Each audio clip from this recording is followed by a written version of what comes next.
Let's do a review of The form of entertainment called a soap opera. Here Are My Initial thoughts. Initial thoughts. Initial thoughts. Today, we're looking at the Discovery Season 4 episode, Anomaly. There will be spoilers. Book replaying the dead birds and rewinding what happened last week for the first minutes of the episode feel like wasted time. Move over Reese, cause Saru comes back to offer wisdom and be captain-level first officer to Burnham. Is Discovery trying to one-up itself every week with a 12.5-minute pre-credit intro and beating the record set last week for longest intro? By the end of this season, I guess we're going to put it right before the end credits for a weird artistic touch. By the time we come back, it's now Stamets quoting the show's favorite book, Alice's Adventures in Wonderland. Did they really have to give Picard a name drop when describing the procedure they're going to use to give Gray a new body, just to have him then scoff at the idea of it being 800-year-old tech? I do like the clear analogy to gender transitioning here, though, and overall it's a fun scene. I like Burnham's holographic captain's quarters, similar to Picard on La Sirena, though. The computer choosing its own name is a cool touch, in that having the temperamental sphere data choosing Zora seems appropriate. Stamets kind of feels like he's back in Season 1 mode as a hologram on Book's ship.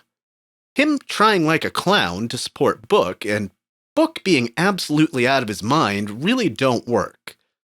But any scene with Grudge isn't all bad. Pretty much every scene in the episode after the midpoint feels like the last scene. The crew floating was actually a cool effect, but these new flamethrowers afterwards still bother me. We literally come back from a commercial break point to a shot of one going off.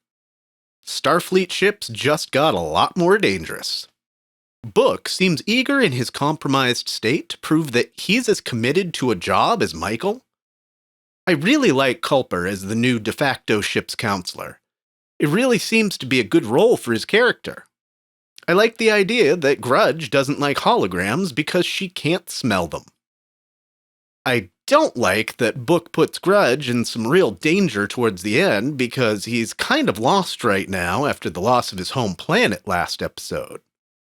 Him seeing his deceased nephew throughout the episode after not being home and really getting to know his brother or nephew feels like a callback to Picard in Star Trek Generations, after he finds out his brother and family were the victims of a fire. Overall, I think this is a good episode of Discovery. Lastly, I think Burnham in a force field bubble to have a private channel while on the bridge feels weird. While it's maybe the most soap opera-ish episode in the history of Trek, I think it does it tastefully.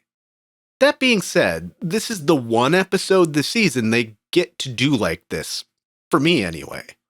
I wouldn't want an entire season of this, but it's overall better at PTSD stuff than almost every episode in the franchise that tried to deal with the topic.